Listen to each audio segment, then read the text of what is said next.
What's the dumbest or most inaccurate thing you've ever heard a teacher say? 1. My grade 5 teacher popped a quiz on the class once and asked us what the largest thing in the universe was. I said, nobody knows. And this other kid said, no, it's the sun. Guess who got marked as correct? And guess whose blood pressure still goes up typing this over 30 years later? Prep your quiz answers, Miss C, you brain-dead twit. 2.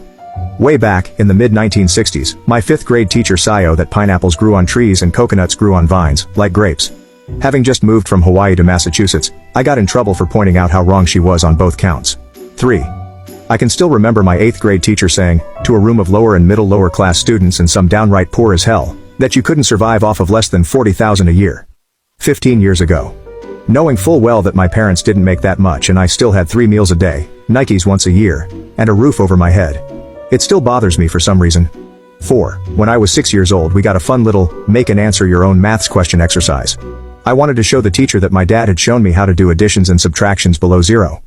1 to 3 equals -2 was marked as incorrect, because apparently you can't do maths below zero. But Mrs. H, what about temperatures on the weather forecast? That's different. That's not maths. 5.